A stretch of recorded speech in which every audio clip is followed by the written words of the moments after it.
Welcome to the next section of our 11-step meditation foundations course. Why meditate? In this section, we're going to talk a little bit about what the recovery literature has to say about meditation. The literature that was developed by the founders of Alcoholics Anonymous was first the Big Book, which came into print in 1939, and then later the 12 Steps and 12 Traditions, which was printed in 1953. So we're going to show you and read a few passages from there, a little bit about the evolution of meditation and recovery. And we're going to talk about how do we develop a meditation practice, the approach and the perspective, and how do we develop that habit. The importance of meditation and 12-step programs. At the beginning of the 12 Steps and 12 Tradition, chapter 11, prayer and meditation are our principal means of conscious contact with God. We can't get more specific and more direct than that. It starts off the chapter. So if this is the case, then how can we activate that more in our lives, in our program? And then later in that chapter, there is a direct linkage among self-examination, meditation, and prayer. Taken separately, these practices can bring much relief and benefit, but when they are logically related and interwoven, the result is an unmistakable foundation for life. Now, there's a lot of threes, groups of threes that I've noticed in recovery. Here we've got self-examination, meditation, and prayer. We've also got unity, recovery, and service. And another one is honesty, openness, and willingness. I like to think of a stool, a three-legged stool, where a solid foundation in each of these areas of the threes gives us a stable practice. Okay. In this example, self-examination, we do self-examination a lot in working the outward action of the steps. We do writing, we reflect, we talk to our sponsors, we share in meetings. We do a lot of sharing in meetings about ourselves. So I think we've got that area pretty good, self-examination. Meditation and prayer, the other two legs. Prayer, we have great prayers. We've got the Serenity Prayer, the third step prayer, the 7-step prayer, and the 11-step prayer that we use regularly in our groups and in our daily practice. The weakest leg, I think, of this is meditation. So if we just do self-examination, we're sitting on a stool with one leg. It's pretty wobbly. If we add prayer to that, we've got a more solid foundation, but still it isn't as strong as it could be if we were just sitting on the stool with all three legs by adding meditation.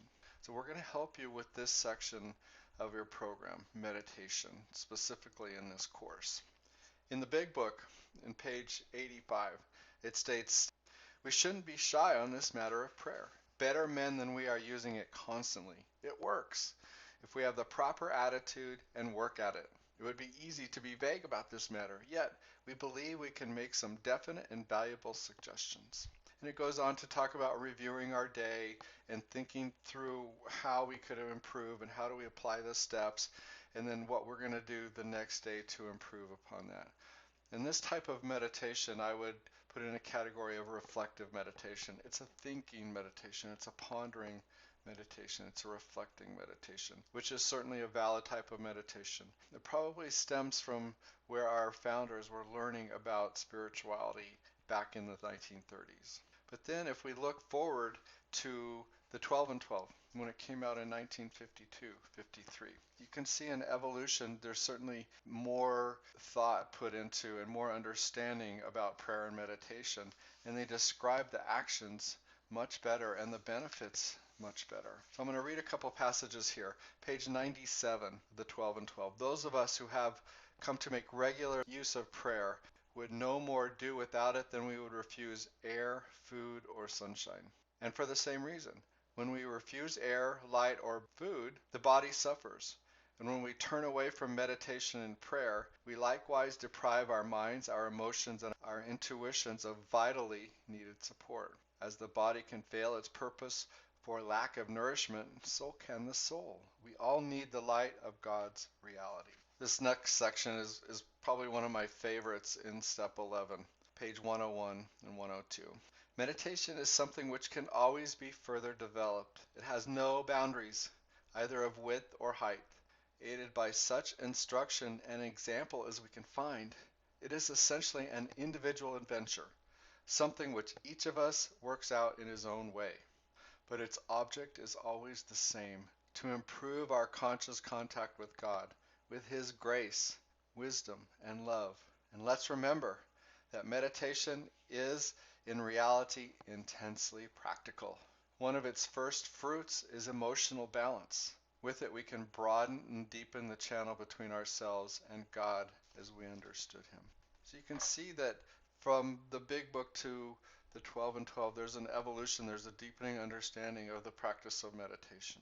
Bill Wilson wrote in 1958 grapevine article that emotional sobriety was the next frontier. I think the program was evolving, our understanding of the spiritual development was evolving, and for him the next frontier was in his sobriety, and he was seeing this in others, was emotional sobriety. I really like this quote that from a letter of Bill Wilson's in 1954. We are only operating a spiritual kindergarten in which people are enabled to get over drinking and find the grace to go on living to better effect. This is the 12 steps. Each man's theology has to be his own quest, his own affair. This is higher power as you understand it. And we certainly support that. And so every time we mention the word God in this course, you can just think of your higher power as you understand it, because you get to evolve that and explore that and have that relationship on your own. But I really like this phrase, spiritual kindergarten. So we're learning how to live spiritual lives, what that means. And the more we explore this and actively learn to know that and actively learn to experience this spiritual life, this spiritual connectedness in meditation, the better our sobriety will be. So for me, today, I really feel that our next frontier in 2016, when I'm recording this, is exploring spiritual sobriety through the deepening and widening of our 11-step meditation practice. From when I first got sober to now, there are more and more 11-step meditation meetings around the world. More and more news and understanding about meditation and how it helps us, and more need in our society, in our world, to raise the spiritual level of everybody. And if we can do this within ourselves by learning to meditate, if we can meditate every day, we can spread this and encourage this by meditating in groups and help others to learn to meditate. I think we can have a profound impact on ourselves and our world. Okay, you're 90% there. You've showed up. You want to meditate. You may be meditating. You want to deepen it. You're 90% of the trick in successfully establishing a meditation practice lies in wanting to do it in the first place. This is a quote from Cynthia Borgalt of Centering Prayer and Inner Awakening, a book. She writes this about centering prayer as one of the methods, but she's right. That inner knowing, that inner calling from our souls, our spirit self, something within us that wants to connect in a deeper, more profound way with our higher power. This is the 90%. So we have that. We've awakened enough to know that we have that. So the next steps are to develop the practice, to put it into action. Having the desire is a huge piece of it. The next 10% is putting it into action. And I like to call these the 5 P's of 11-step meditation practice. Persistence, patience, practice, perseverance, and presence.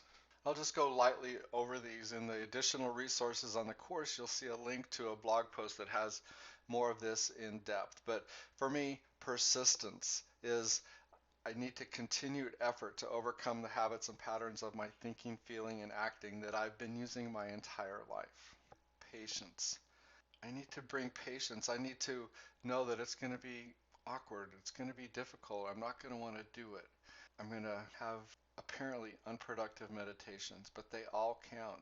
And I need to be patient with myself in learning new things and overcoming my old ways. A friend of mine said, meditation is long-term sobriety stuff. We're not going to see the fruits overnight. It's not a quick thing. But over time, people in your life, and then later you, will be able to experience the benefits of meditation and see that in yourself. And then practice. Practice, practice, practice. My sponsor, when I first got sober, taught me the concept of practice. He said, if I practice life in the same way that I practice sports, then I can forgive myself for not being very good, and I can get back up and try it again, and I can learn how to do it differently, and I apply that same approach to my meditation. That's why they call it meditation practice. We're practicing. We're never there. We have more skills and we get better at it, but we're never there and we continue to practice.